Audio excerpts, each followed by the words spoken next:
Hi everyone, it's Annalisa from In the Hidden Kingdom and welcome to my channel.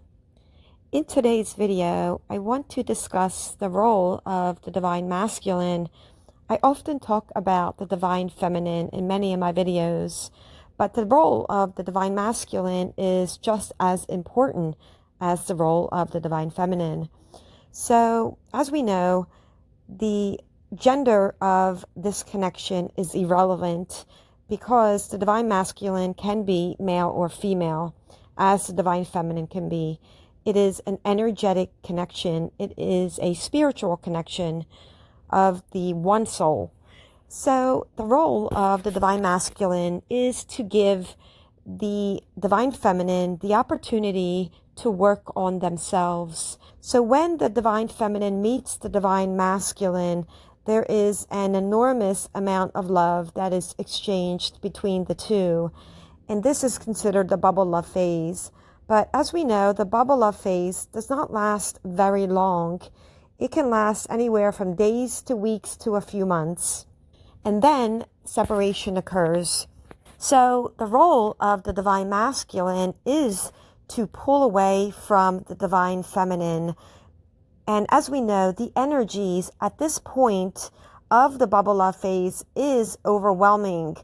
And the Divine Masculine pulls away, but doesn't even understand why he's pulling away. He knows that the connection is strong, and he runs from that as far away as he can.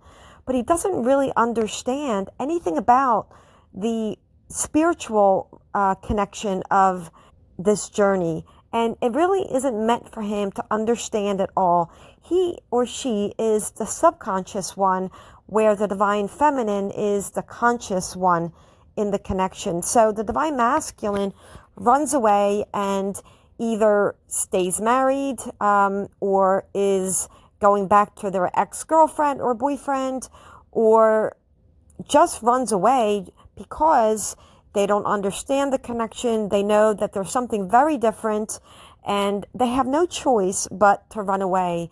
All this is designed with the whole twin flame connection. And the separation occurs to allow the Divine Feminine the opportunity and the gift to work on themselves. The Divine Feminine can find the self-love, can find the inner union. When the Divine Feminine is able to reach that inner union, then the Divine Masculine also begins the awakening process as well. As we know, the Divine Masculine works from the lower energies. So they have to move that Shakti energy into further along to the Shiva energy, which is the upper chakras. So as the Divine Feminine clears all of their chakras, then that allows the Divine Masculine also to work on themselves and to begin the awakening process. So when that energy is neutralized is when the Divine Masculine comes back to the Divine Feminine. But all of this, of course, isn't as easy as it seems, right?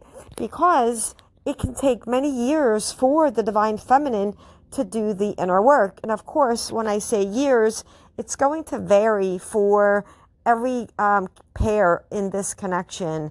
But the role of the Divine Masculine is just as significant. They also go through a lot of pain. They have to separate and they don't even understand what exactly is going on. At least the Divine Feminine is the conscious one, right? Where they are able to understand. They are the ones seeking the information, understanding that they are on a twin flame journey.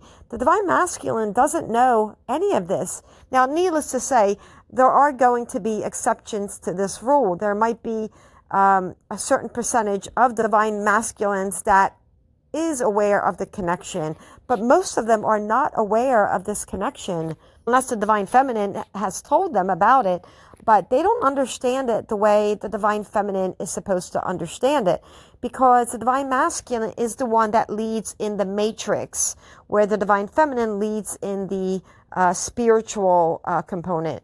So the role of the Divine Masculine is to give the Divine Feminine space and to give the Divine Feminine separation. And this is really hard for the divine feminine because he or she doesn't want the separation, but it is necessary in order for the journey to continue forward. So the role of the divine masculine is just as deeply grounded in the matrix as the divine feminine is more grounded in the spiritual sense. And that is just the way the connection is designed. So they go through just as much pain, even more pain than the divine feminine does. However, the divine masculine just isn't vocal about it. They're not telling anyone about what they feel. They are holding it all inside. They're not the ones talking to their buddies or their friends about what they're going through. They mostly hold it inside, but they're also going through a huge amount of pain, just as the divine feminine is going through the separation and is forced to work on themselves. So the role of the masculine is really important because when the divine feminine is able to clear their chakras and is able to pull that Shakti energy up into the upper chakras, the heart chakra and the throat and the third eye and the crown chakra, then that allows the connection that the divine feminine has to really strengthen. And as the divine feminine is moving and clearing the chakras, that's allowing the divine masculine also to have that awakening and to really get their situation in order, because whatever is happening on their end, they're going to start questioning their whole reality in the matrix. And this is a big part of what happens with the divine masculine. But again, they can't do the work unless the divine feminine goes first and then divine masculine follows. But the divine feminine always has to go first. I often get asked, why does the divine feminine have to do the work while the divine masculine does nothing? And that's not really the case, although that may be the ego kind of speaking for the divine feminine, right? And I understand what they mean by why is it that the divine feminine has to do the inner work. And it's just part of the way this connection is designed. But that doesn't mean that the divine masculine is not doing the work. They also have their awakening as well. And they also have to get everything that they're going through in order. And what's happening is the relationships that they may be in, or whatever situation and fear that they're holding on to, is also going to break down, and their role in the matrix is going to have quite an awakening for them as well. So whatever they're holding on to, the universe is going to be guiding them to get everything in order so they can come back to the divine feminine, because you are one, right? This connection is one soul and one energetic field. So divine masculine magnetizes back in once the divine feminine reaches that inner union. So they do magnetize back in, and they also have to get everything in order too. So whatever relationships they may be in, most likely will start to break down, because they will be magnetized back in to the divine feminine.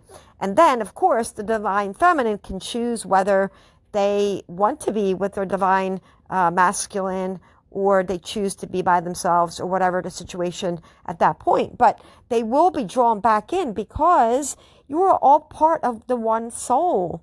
Soul always attracts back soul. You're one soul, and your divine masculine is the perfect partner for the divine feminine. As the divine masculine begins to really look at their life and have this awakening, they will start to get their situation in order as well, and come back to the divine feminine. So the role of the divine masculine is very important, just as the role of the divine feminine.